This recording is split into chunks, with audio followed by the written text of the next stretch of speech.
माझा तोटा झालेला आहे 1,25,00,000चा। पहा, 1,25,00,000 रुपये तोटा होत। आज आपण अहिल्यानगर जिल्ह्यातील श्रामपूर या तालुक्याच्या ठिकाणी आहोत। श्रामपूर तालुक्यातील अर्थात श्रामपूर येथील MIDC मध्ये आपण आज पदार्पण केलेलं आहे। आज आपण एक नवीन विषय घेऊन आलेलो आहोत। पोकलेनचे जे समोरचे बूमस्टिक असतात ते बूमस्टिक बनविणारी श्रामपूर MIDC तील एक कंपनी आहे जिचं नाव आहे अमेय इंजिनिअरिंग। पुन्हा एकदा त्या कंपनीचं नाव सांगतो, श्रामपूर MIDC तील कंपनी आहे अमेय इंजिनिअरिंग। ही इंजिनिअरिंग कंपनी स्वतः पोकलेनचे बूमस्टिक बनवते। साधारण 55 ते 60 फुटापर्यंत ते बूमस्टिक बनवले जातात। त्या बूमस्टिक बनवणाऱ्या कंपनीची आपण आज सविस्तर आणि इत्थंभूत माहिती घेणार आहोत। हीच ती अमेय इंजिनिअरिंग कंपनी जिच्या गेटवर आपण आता सध्या उभे आहोत आणि या कंपनीमध्ये आता आपण आतमध्ये प्रवेश करणार आहोत। आतमध्ये प्रवेश करून आपण जाणून घेणार आहोत का अमेय इंजिनिअरिंग कशा पद्धतीने बूमस्टिक बनवते। अमेय इंजिनिअरिंगचे जे मालक आहेत प्रवीण विलासराव घोगरे, त्या प्रवीण घोगरे यांच्याशी आपण बातचीत करूया की अमेय इंजिनिअरिंग ही जी त्यांची कंपनी आहे त्या माध्यमातून ते कशा पद्धतीने बूमस्टिक बनवतात।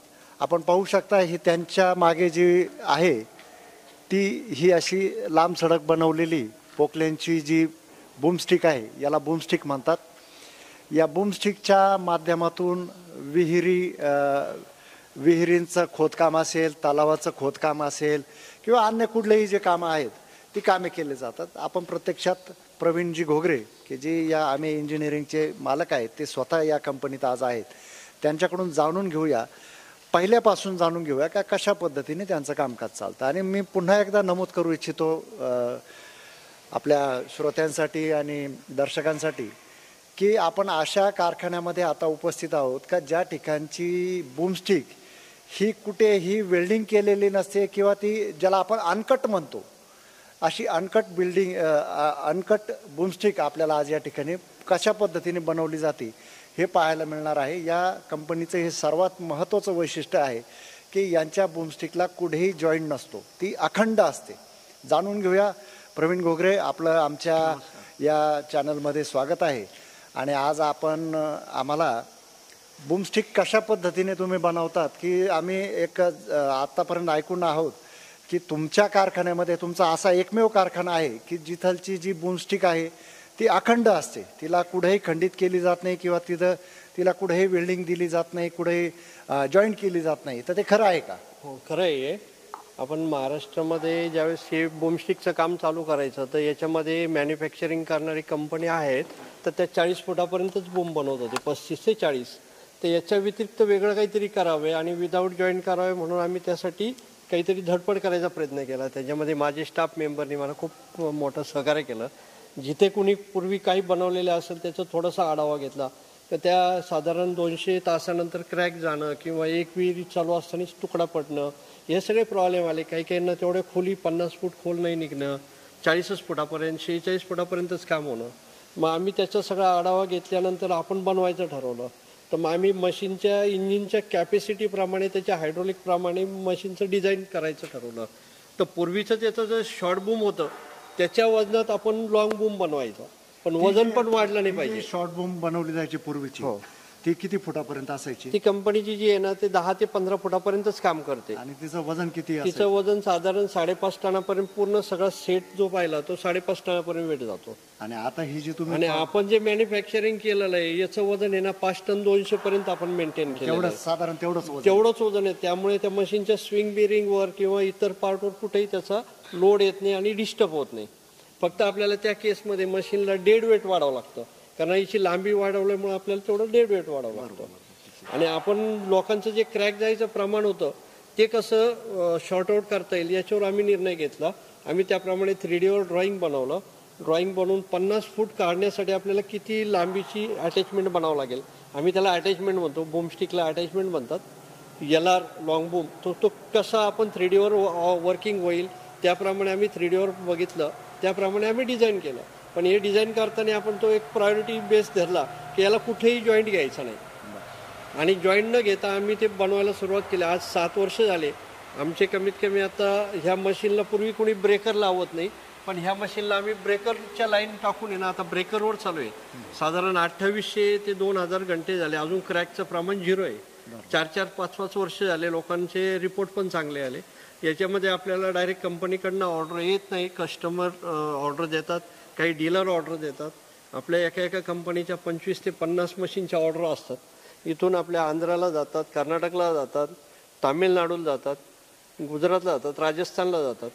आणि एका कंपनीची समजा याच्यामध्ये मॅन्युफॅक्चरिंग कंपनी खूप आहे, JCB आहे, सॅनी आहे, टाटा आहे, लुगांग आहे, XCMG आहे. तर एका कंपनीच्या 20-20, 25-25 मशीनच्या ऑर्डर असतात. गेल्या वर्षी आपण 250 मशीनचं टार्गेट कंप्लीट केलं होतं. त्याच्यामध्ये फेल्युअर 1-2 किरकोळ फेल्युअर आले, नाही तर अजून पण ते अटॅचमेंट चालू आहेत, ते लॉंग पंप. सगळ्यात महत्त्वाची एक बाब आता तुमच्या बोलण्यातून जाणवली की तुमच्या बोलण्यात असं आलं का पहिला मुद्दा म्हणजे का ज्या 15 ते 30 फुटापर्यंतच्या ज्या पूर्वीच्या बूमस्टिक राहायच्या तर त्या तुम्ही आता 55 ते 60 फुटापर्यंत घेतात, परंतु त्याचं वजन वाढून देत नाही ते. येस, बरोबर का? साधारण एक 5 ते 6 टनाच्या दरम्यान जे वजन राहायचं पूर्वीच्या 30 फुटापर्यंत किंवा 20 फुटापर्यंतच्या बूमस्टिकचं अटॅचमेंट, ज्याला तुम्ही अटॅचमेंट म्हणतात, त्या बूमस्टिकला त्याच वजनामध्ये तुम्ही लांबी मात्र दिली. आणि अशा पद्धतीने तुम्ही डिझाईन करतात, ज्याला तुम्ही काय म्हणतात, वेट, काउंटर वेट म्हणतात. तर ते काउंटर वेट तुम्ही स्वतः डिझाईन करतात, कशा पद्धतीने गरज आहे या मशीनला कशी गरज आहे, आणि त्यानुसार तुम्ही ते डिझाईन करतात आणि मग ते डेड वेट देतात आणि त्यानंतर तुम्ही ही रचना करतात, जेणेकरून ह्या ज्या बूमस्टिक आहेत त्या क्रॅक होत नाही. आणि त्याचं तुम्ही जसं म्हटलंय फेल्युअर होण्याचं प्रमाण फार कमी आहे, 1-2 ते कुठेही होतच असतं. आणि दुसरा मुद्दा एक तुमच्या बोलण्यातून मला जाणवला, तुमच्या बोलण्यात आलं की आम्ही श्रामपूरसारख्या ठिकाणी आल्यानंतर असं वाटलं की फार तर तुमच्या या बूमस्टिक जिल्हाभरात जात असतील किंवा 1-2 जिल्ह्यात असेल, पण तुमच्या बोलण्यातून काही राज्यांचे नाव आले. तर म्हणजे भारतातल्या इतर राज्यांमध्ये सुद्धा तुमचे या बूमस्टिक जातात. आणि साधारण महिनाभरात, एका महिन्यात तुम्ही किती बूमस्टिकची निर्मिती करता? आता तशी माझी कॅपॅसिटी पूर्वी कमी होती, पण आता दिवसाला 2 मशीन आम्ही तयार करतो.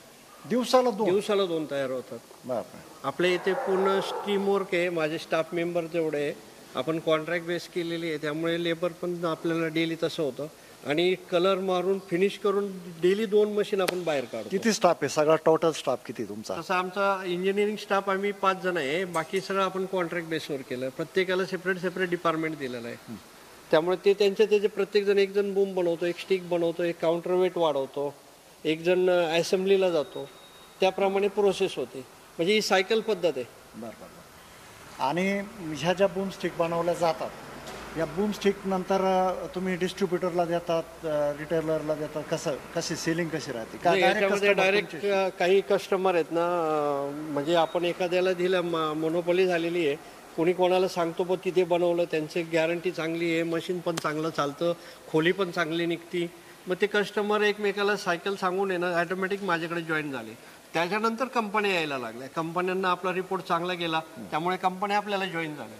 पूर्वी कंपन्या नव्हत्या आपल्याकडे. म्हणजे ग्राहकांचा भरोसा तुमच्यावर आतापर्यंत विश्वास निर्माण झाला, आणि तो भरोसा आल्यानंतर मग माउथ पब्लिसिटीतून हे कंपन्यांपर्यंत गेलंय की आम्ही इंजिनिअरिंगमध्ये जे बनवलेलं प्रोडक्ट आहे, ज्याला आपण बूमस्टिक म्हणतो किंवा तुम्ही त्याला अटॅचमेंट म्हणतात, तर हे एक टिकाऊ आहे, टिकाऊ ज्याला दणकट म्हणतो आपण, ते आहे. म्हणूनच तुमची आता त्याची व्याप्ती वाढायला लागलेली. आणि तुम्ही सांगताय का दिवसाला तुम्ही 2 मशीन बनवता, म्हणजे हे फार झालं.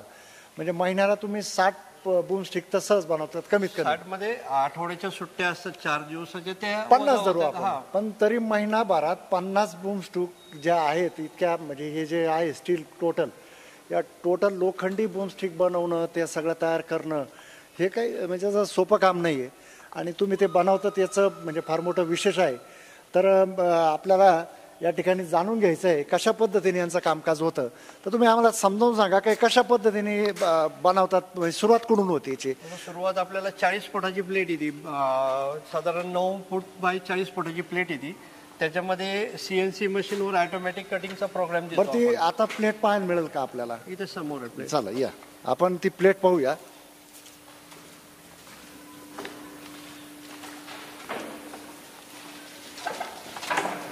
ही जी झाली, ही प्लेट झाली. ही आपल्याला आलेली लोखंडी प्लेट बरोबर. हिची काय याच्यात पण स्पेशल ग्रेडचं मटेरियल असतं. बाकीचे लोक जे बनवतात ते MS मध्ये बनवतात. आपण जे बनवतो ना हे E350C मध्ये बनवतो. म्हणजे हे स्पेशल ग्रेडचं मटेरियल आहे. याच्यात व्हायब्रेशन सहन करण्याची ताकद जास्त आहे. असं असं असं. आणि त्याला वेल्डिंगची प्रोसेस पण आहे, कटिंगची प्रोसेस आहे. हे ओव्हरहीट झालं तर क्रॅक जायचं प्रमाण वाढतं. म्हणून आपण काय केलं त्याला ऑटोमॅटिक मशीनवर कटिंग करतो. त्याला कॅम्प्युटराइज प्रोग्राम देतो. इथं समोर मशीनवर कट होतो. या बरोबर. मग ते ती जी प्लेट आहे ती ह्या मशीन आपण याच्या मशीनला प्रोग्राम दिला जातो. बरोबर, त्या मशीनला प्रोग्राम दिला जातो.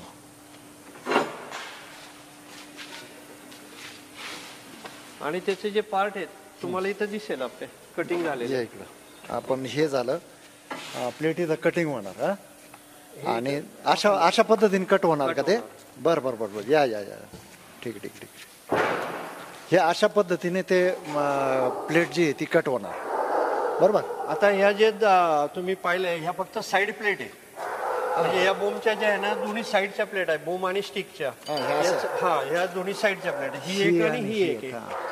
आता याचा जो टॉप आणि बॉटम आहे म्हणजे हा जो वरचा दिसतो हा टॉप आणि याचा बॉटम याला जे आहे ना त्याला बेंड करावं लागतं त्याच्या कर्वच्या ठिकाणी. तर बाकीच्या ठिकाणी गरम करून वाकवलं जातं. आपल्याकडे जे आहे तर ते स्पेशल बेंडिंग मशीन आहे. साधारण 30 mm जाडीची प्लेट आपण टर्न करू शकतो. बापरे असं. हा आणि इथं एक प्रेस आहे 100 टनाचा, त्याच्यावर आपण तो फोल्ड मारू शकतो. म्हणजे इथं लोखंड कुठल्याही प्रकारचं गरम करून वाकवलं जातं. जे लोखंड गरम करून वाकवलं जातं त्याचं क्रॅकचं किंवा लाईफ कमी होऊन जातं. कारण त्याचे केमिकल आणि मेकॅनिकलची जी स्ट्रेंथ आहे ती कमी होऊन जाते. नाही आता आता आपण ह्याच्यावर येऊया. ह्या कट झालेल्या त्या मशीनवर झालेले कट झालेले प्लेट ह्या दोन्ही साईडच्या ही वरची. आता ही बेंड तुम्ही कुठे केली म्हणे? हे समोरची बेंडिंग समोरची. मशीन. बरोबर ठीक आहे चालेल. या आपण ती बेंडिंग मशीन पाहूया.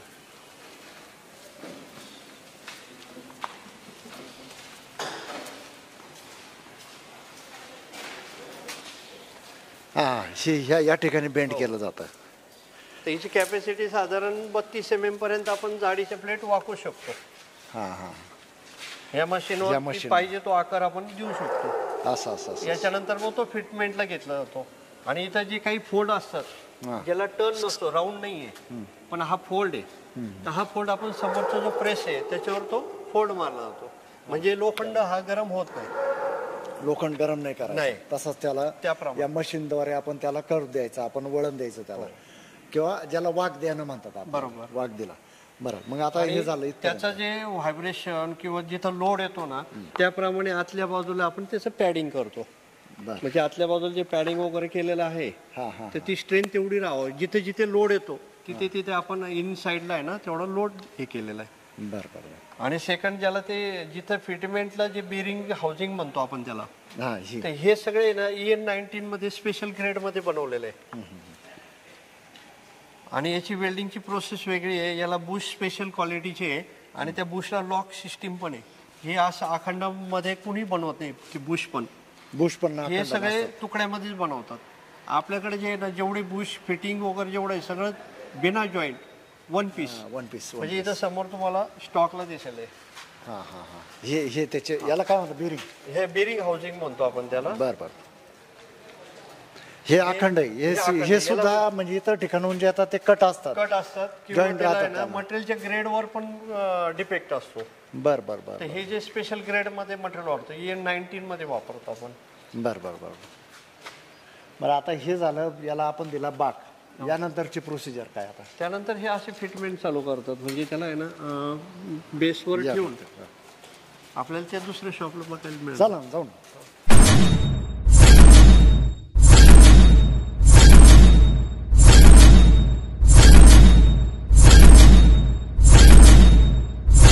इंजिनिअरिंगमध्ये पूर्णपणे तयार झालेलं हे बोन स्टिक आपण पाहू शकता. अशा पद्धतीने हे या मशीनला फिट केलेला आहे. हा जो तयार झालेला टोटल बोन स्टिक जो आहे तुम्ही पाहू शकता. आणि हा अशा पद्धतीने मशीनला फिट केलेला आहे.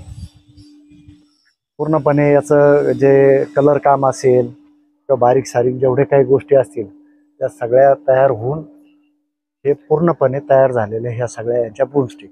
ते ऑपरेटर बघण्यासाठी आपण आहे ना तिथे कॅमेराची सिस्टीम दिलेली आहे. असं म्हणजे फोमला ब्लॅक कंडिशन मध्ये आपण आतमध्ये फॅब्रिकेशन करतो, त्यानंतर त्याला प्रायमर पेंट मारतो. प्रायमर पेंट नंतर हा फायनल पेंट होतो. बरं. त्यानंतर त्याला स्टिकर्स असेल, ज्या कंपनीचा ब्रँड असेल त्या कंपनीचं आपण जसं सॅनी नाव लावलेलं आहे याला, हा हा तिथे XCMG दिसतं, काही ठिकाणी होंडाई दिसतं. बरोबर.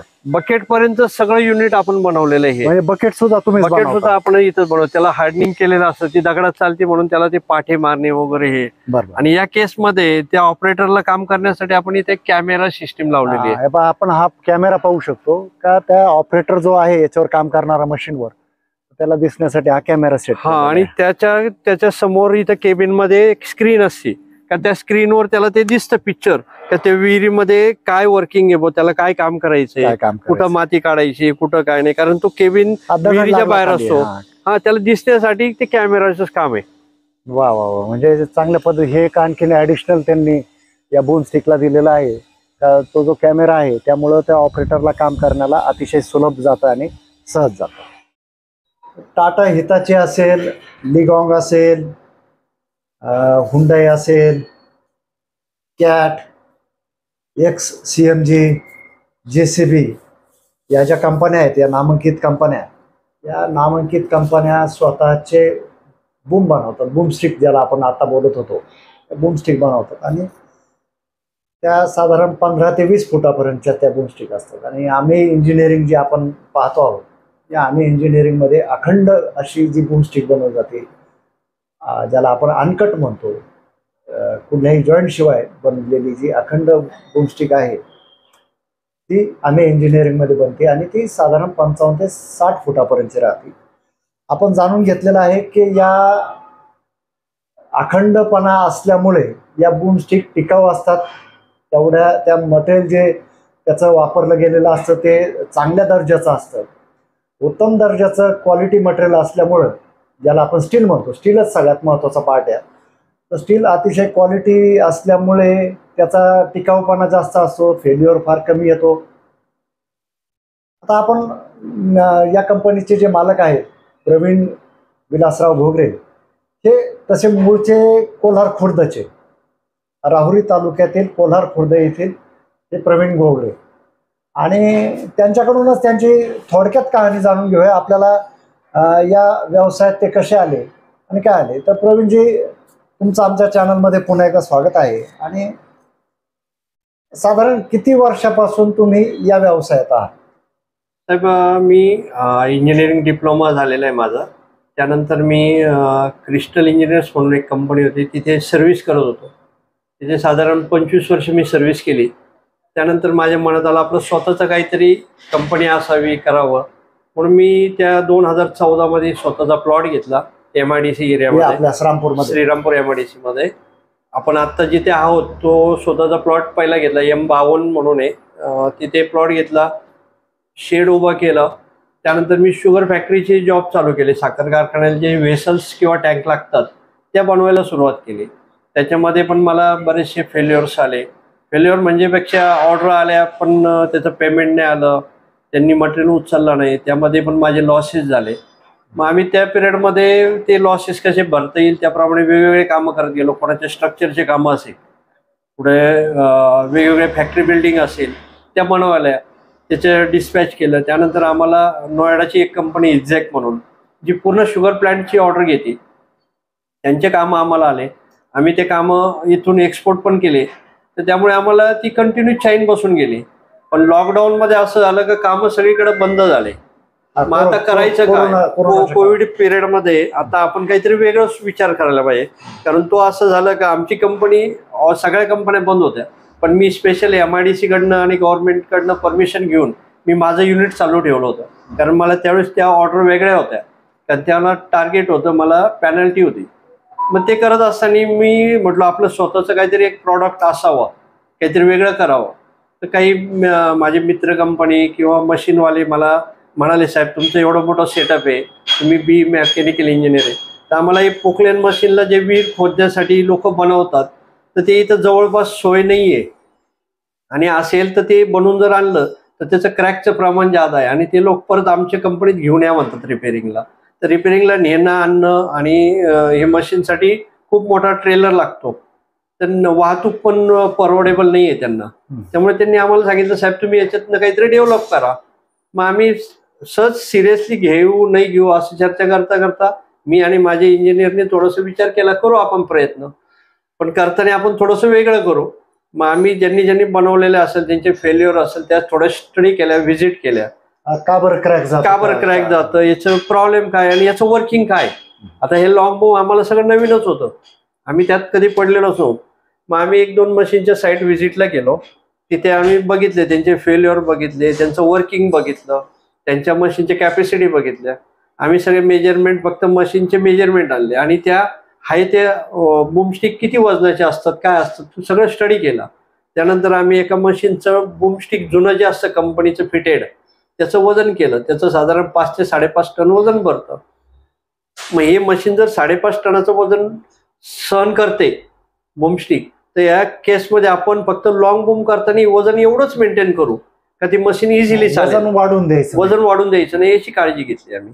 मग त्याप्रमाणे आम्ही 3D वर ड्रॉइंग केलं. ड्रॉइंग केल्यानंतर ते बूमचं ड्रॉइंग झालं, त्याचं वजन चेक केलं, वजन आपलं मेंटेन होतंय. पण आपल्याला याला विदाऊट जॉईंटमध्ये बनवायचं आणि जिथं लोड येतो तिथं आपल्याला ब्रेकिंग आतमध्ये त्याचा लोड डिवाइड करण्यासाठी आतल्या बाजूने सपोर्टिंग वाढवायचं. पण सपोर्टिंग वाढवताना वेट पण वाढलं नाही पाहिजे याचा पण विचार केला पाहिजे. मग आणि फेल्युअर पण नाही झालं पाहिजे, क्रॅक पण नाही झाला पाहिजे. मग त्याप्रमाणे आम्ही सुरुवात केली. आम्ही 3D वर ड्रॉइंग केलं तर 50 फूट परफेक्ट म्हणजे 51 फूट झालं तरी चालेल. त्या केसमध्ये आपल्याला किती लांबीचं अटॅचमेंट बनावं लागेल, म्हणजे किती लांबीचा बूम बनावा लागेल आणि स्टिक बनावं लागेल याचा विचार केला. आता आपण तसं जर पाहिलं तर हा जो बूम दाखवलेला आहे कंपनीचा, हा जो बूम आणि स्टिक आहे याचं सगळ्यांचं मिळून 5.5 टन वजन येतं. बरोबर. आणि आपण जो बनवतोय 50 फुटाचा साधारण हा बूम आहे, तर याचं वजन पण आहे ना आपण 5.5 टनाच्या आत घेतलं. बरोबर. म्हणजे जास्तीत जास्त 4,800 पासून सुरुवात होतं तर 5 टनापर्यंत. ते पण का 4,800 ते 5 फरक काय, तर मशीनची जशी कॅपॅसिटी असेल त्याच्याप्रमाणे याचं बकेटचं डिझाईन होतं. म्हणजे मशीन जर थोड्या कॅपॅसिटीचं कमी कॅपॅसिटीचं असेल तर बकेटची साईज आपण फरक पाहू शकतो का. हा जो कंपनीचा असतो बूम, याची लांबी रुंदी काय आहे हे आपल्याला चित्रात दिसते आणि ऍक्च्युली यांच्या कंपनी जो बनवला जातो तो किती आणि त्याच वजनाचा, विशेष म्हणजे त्याच वजनाचा बूम लांब पद्धतीने त्याने डिझाईन केलेला आहे. एका बूमची साधारण किंमत काय असते? एक बूम जर आता याच्यामध्ये बूमची किंमत कशी असते, कंपन्या काय काय मटेरियल त्याच्या बरोबर देतात त्यावर आपला डिपेंड असतं. तुमच्याकडे जे बूम बनवला जातो तर तो बूमची किंमत साधारण ग्राहकांना जीएसटी सह साधारण 13 ते 14 लाखाच्या दरम्यान येत बसतो. त्याच्यामध्ये त्या कंपनीकडनं काही पार्ट दिले गेले, समजा त्या कंपनीकडनं काही सिलेंडर वगैरे असतो, आपण जे म्हणतो सिलेंडर्स किंवा पिन वगैरे, तर त्या जर सप्लाय केल्या तर त्यातनं प्राइस कमी होऊन जाते. बरोबर. म्हणजे असे आणि लांबीप्रमाणे समजा काहींना 40 फुटाचाच बूम बनवायचा असतो, काहींना 45 फुटाचा बूम असतो, काहींना 50 फुटाचा. त्या लांबीप्रमाणे प्राइजेस थोड्या कमी असतात. 55 ते 60 फूट या दरम्यानचा जो बूम राहतो तर त्याची एक किंमत काय असते? समजा काहीच कंपनीने तुम्हाला दिलं नाही तर साधारण तुम्हाला ते 13.5 लाखापर्यंत बसून जातं. 13.5 लाख जीएसटी सर.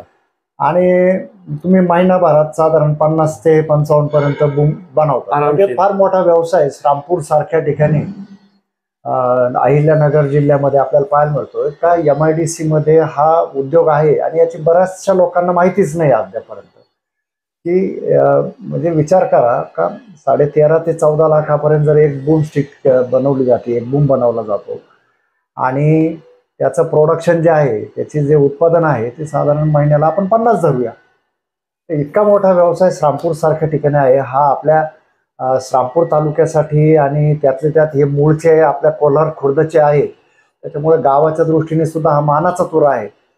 आणि ही गोष्ट त्यांनी प्रसिद्धीपासून फार लांब राहिलेली आहे. प्रवीण घोगरे आतापर्यंत कधी ते प्रसिद्धीच्या झोतात आले नाही. आणि मला एक विचारायचं, या बूम स्टिकचा काही लोकांना हेच माहिती नाही का बूम स्टिकचा उपयोग कशासाठी. ठीक आहे, पोकलेन बऱ्याच जणांनी पाहिलेला आहे, JCB पाहिलेला आहे उकारताना. खूप लोक आहेत असे का ज्यांना तेही माहिती नाही का बाबा काय. आता ठीक आहे, तुम्ही त्या क्षेत्रातल्या, मला अगोदर सांगा तुमचं शिक्षण काय झालेलं आहे? माझं डिप्लोमा झाला मेकॅनिकल झालं. मग तुम्ही म्हणजे या क्षेत्रातले मेकॅनिकल क्षेत्रातलेच डिप्लोमा होल्डर असल्यामुळे त्यांना याची फॅब्रिकेशनची पूर्ण माहिती आहे. आता माझा दुसरा प्रश्न आहे का किती वर्ष झाले, नाही अगोदर मला हे सांगा या बूम स्टिकचा उपयोग काय? पोकलेनला पुढे जोडली जाते, ज्याला आपल्या ग्रामीण भाषेत सोंड बांधतात. ते जसं आपलं तोंड राहतं तसं हे आपल्या काय कसलं ते पोकलेनचं हे सोंड राहतं असं म्हणूया ग्रामीण भाषेत. आपण बरं जण दारतीची सोंड पहा कशी लागते. तर हा झाला विनोदाचा भाग, परंतु त्याला इंग्रजीमध्ये बूमस्टिक म्हणतात. तसंच तुम्ही सांगितलं त्याला काय अटॅचमेंट होतं, लॉंग बूम म्हणतो आपण त्याला, लॉंग बूम म्हणतात. तर आपल्याला हे बूम जरा जास्त सोपं जाईल असं मला वाटतं दर्शकांसाठी. तर याचा उपयोग कशासाठी होतो? आता पहिली गोष्ट सांगतो, कंपनी जी बनवत होती याचा जो उपयोग होता हा रोडच्या कामासाठी, रोड बनवायचे, रोडची खोदाई असेल किंवा पाईपलाईन असेल, या किरकोळ कामासाठीच, लेवलिंग असेल त्या कामासाठी व्हायची. पण आता पूर्वी जे आपण विहीर खोदायला जे लोक मॅन्युअली विहीर खोदायचे किंवा यारी लावून खोदायची, तर ती विहीर खोदायला साधारण 1 वर्ष 6 महिने हे साधारण एवढे पिरियड जायचे का ती विहीर होत नसायची. आणि पुढे खाली हार्ड लागल्यानंतर काम बंद व्हायचं किंवा लेबर काम करायला टाळायला लागले. तर मग याच्यावर सबस्टिट्यूट म्हणून काय करायला पाहिजे, शेततळं करायला. शेततळं करताना काय होतं, माती खूप लांबवर वरती हाईटवर टाकावं लागते. आणि विहिरीतनं वरती मटेरियल आणायला पूर्वी यारी होती, तर यारीचं फेल्युअर जास्त व्हायचं, वायर तुटणं, खाली लेबरच्या अंगावर दगड पडणं किंवा दगड ऑटोमॅटिक पडणं, विहीर ढसाळणं, हे प्रकार जास्त व्हायचे. तर आपण याच्यावर सोल्युशन म्हणून काय केलं का याला ह्याच मशीनला ह्याच कॅपॅसिटीचा लॉंग बूम बनवून आपण प्रयोग करू, रुंदी वाढवू. तर साधारण ह्या मशीन जे आपण बनवतोय हे लॉंग बूम, तर यांनी ती विहीर आहे ना 5व्या ते 6व्या दिवशी कम्प्लीट होती. आता माझे काही कस्टमर आहेत का ते 4थ्या दिवशी मशीन 50 फुटाची कम्प्लीट करून देतात.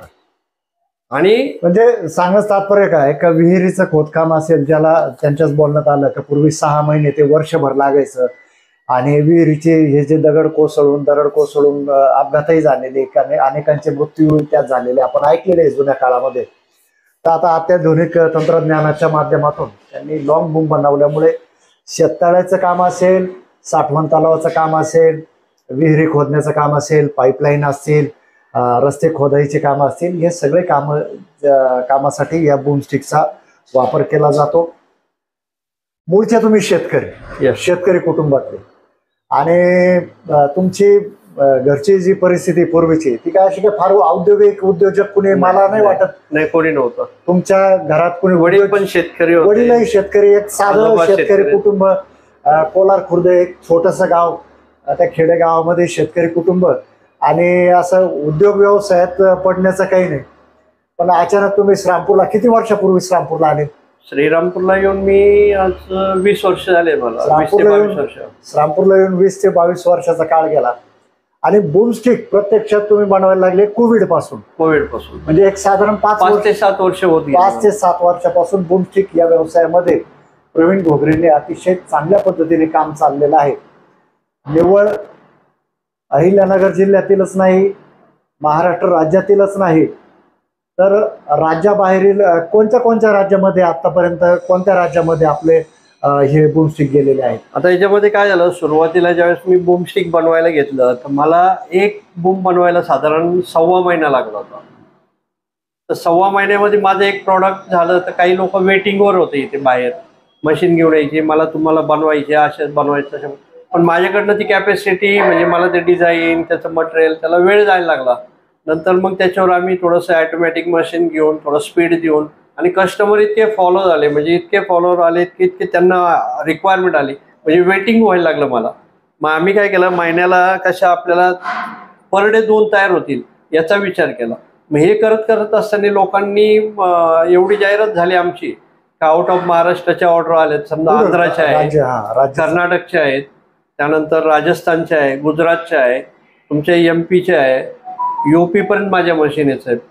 तिकडनं त्यांनी ऑर्डर द्यायची आणि त्या इथं येऊन त्यांच्या मशीन, नवीन मशीन इथं उतरतात. ते पण इथे येत नाही, आमचे फोनवरच सगळे, इंटरनेटवर, मेलवरच ऑर्डर झाल्यात. त्यांनी मला अजून बघितलेलं नाही, मी त्यांना बघितलेलं नाही. फक्त फोनवर झालं. त्यांनी माझी जाहिरात बघितली किंवा लोकांनी माझे व्हिडिओ टाकले, किंवा त्या भागातले ऑपरेटर आहेत जे मशीन ऑपरेट करतो जो, तो सांगतो की ह्या मशीन जर यांचं फिटिंग केलेली बूम असेल तर त्याने आपल्याला वर्किंग चांगलं होतं, मशीनवर लोड येत नाही, मशीनचा ॲव्हरेज चांगला मिळतो. त्यामुळे ह्या कंपन्यांना पर्यंत माझा रिपोर्ट गेला. मग ते कंपनी असेल, त्याचा डीलर असेल, त्याने आपल्याला ऑर्डर दिली, आपण इथं त्यांचं मशीन येतं, इथं कम्प्लीट बूमस्टिक फिटिंग करतो, परत त्यांचा जो ट्रेलर येईल किंवा काय येईल त्याच्यावर लोड करून देतो, ते त्यांचं जातं, आपल्याला ते पेमेंट येतं. म्हणजे पण आता मला एक आपण शेवटच्या टप्प्यात येऊया. तुम्ही आम्हाला सगळी तांत्रिक माहिती दिलेलीच आहे का कशा पद्धतीने तुम्ही वर्कआउट करतात, आणि शेतकरी ते उद्योजक असा हा प्रवीण घोगरे यांचा हा आतापर्यंतचा 22 वर्षापासूनचा प्रवास. कोल्हार खुर्दपासून ते श्रामपूरला आले म्हणजे काही फार लांब आले नाही, तेही 22 किलोमीटरच लांब आले. आणि या 22 वर्षाच्या काळात त्यांनी चांगल्या प्रकारे आम्ही इंजिनिअरिंगच्या माध्यमातून चांगला नावलौकिक कमावला. त्यांच्या बोलण्यातून आपल्याला एक कळलंच आहे का नुसतं राज्यातीलच नाही, म्हणजे महाराष्ट्र राज्यातीलच नाही तर भारत देशातले इतर राज्यातूनही त्यांना चांगल्या प्रकारचा डिमांड आहे. तो व्यक्तिशः ग्राहकांकडून पण आहे आणि त्याचप्रमाणे कंपन्यांपर्यंत सुद्धा त्यांची ख्याती पोहोचली आहे, म्हणून कंपन्यांकडूनही त्यांना मागणी होत आहे. तर मी एक शेवटचा त्यांना प्रश्न करेल, आणि आपण आजचा हा जो आपला प्रवास आहे, आम्ही इंजिनिअरिंग कशा पद्धतीने बूमस्टिक बनवतो तो हा प्रवास मी आणि असा हा नफ्यात तुम्ही म्हणता ते बरोबर आहे. सुरुवातीला मी ज्या 4 ते मशीनचं 5 मशीनचं बूम जे बनवले ते वेअर अँड टेअर किंवा लॉस होऊ काय होऊ त्याचा प्रॉफिटचा विचार नाही केला, आणि याचा पण विचार नाही केला की आपण तोट्यात राहू का फायद्यात राहू, फक्त बनवायचं. त्या सुरुवातीच्या ज्या 4 ते 5 मशीन गेल्या त्या मला नो लॉस नो प्रॉफिटमध्ये केल्या मी. त्यानंतर याच्यात किती राहायला पाहिजे, किती अमाऊंट ठेवली पाहिजे, मार्केटमध्ये आज काय आहे त्याची किंमत ते कळायला लागलं. नंतर मग आपले प्राईस तेवढे झाले. आणि याच्यात साहेब एक महत्त्वाचा प्लस पॉईंट सांगायचा, आपण जो बूमस्टिक बनवतो हा कुठेही जॉईंट दिलेला नाहीये, ते तर वैशिष्ट्य. त्यामुळे ना याला मागणी जास्त आहे, आणि जॉईंट नसल्यामुळे याला वाघ जादा असल्यामुळे ना खोली जादा निघते. बाकीच्या ठिकाणी बूम बनवणारे आहेत पण त्यांची बूमची स्टिकची लांबी ना 50 फूट काढण्यासाठी त्यांना 22 मीटरची अटॅचमेंट बनावं लागते, आणि आपल्याला 20 मीटरमध्येच आपलं 50 फूट होतं. म्हणजे त्या मशीनची कॅपॅसिटीला लोड पण येत नाही, आणि विहिरीचा गाळा जो असतो तर लांबी वाढली तर विहिरीचा गाळा वाढतो, आपल्याला त्या केसमध्ये विहिरीचा गाळा पण मेंटेन राहतो, आणि ओव्हरलोड मशीनवर होत नाही. नाही, मी हा प्रश्न तुम्हाला यासाठी केला कारण तुम्ही सुरुवातीला म्हटले की मी जेव्हा नवीन हा व्यवसाय सुरू केला तर काही पार्ट्यांकडून तुम्हाला आर्थिक तडाखे बसले, म्हणजे काय म्हणतो ना आपल्याला लॉसेस झाले सुरुवातीच्या काळात. म्हणून मला एकच विचारायचं होतं, त्या लॉसेसला भर काढून तुम्ही सगळं सावरून आज चांगल्या प्रकारे हा व्यवसाय डेव्हलप केला. एक शेतकरी कुटुंबातील हा व्यक्ती आज चांगल्या प्रकारचा उद्योजक झालेला आहे, याचा आपल्याला मनस्वी आनंद होतोय. प्रवीणजी घोगरे यांना भेटून खूप आनंद वाटला. त्यांची आम्ही इंजिनिअरिंग हे काम पाहून खूप मनापासून समाधान वाटलं, आणि त्यांचा भावी वाटचालीस मी शुभेच्छा व्यक्त करतो. आणि आज आपण एक आपल्या दर्शकांसाठी एक वेगळा काय विषय घेऊन आलेलो आहोत का, थोडंसं रोजचे जे विषय आहे मग ते राजकीय असतील, सामाजिक असतील, क्राईमचे विषय असतील, ह्या विषयांना थोडासा फाटा देऊन एक उद्योजकता या विषयाकडे आपण आज वळलो. आज प्रवीणजी तुम्हाला भेटून खरोखर खूप आनंद वाटला, आणि दर्शकांनाही एक यातून माहिती मिळाली की आपल्या परिसरामध्ये श्रामपूर सारख्या तालुक्यामध्ये श्रामपूर MIDC मध्ये हा उद्योग चांगल्या प्रकारे बहरतो, हा आणखीन भविष्यात बहरणार आहे. कॅमेरामन संतोष बुरुडे यांच्यासह मी पत्रकार संजय कोळसे. नमस्कार, धन्यवाद. ताज्या बातम्यांसाठी आणि नवनवीन अपडेट्ससाठी SRB न्यूजला सबस्क्राईब करा आणि बेल आयकॉनला प्रेस करा.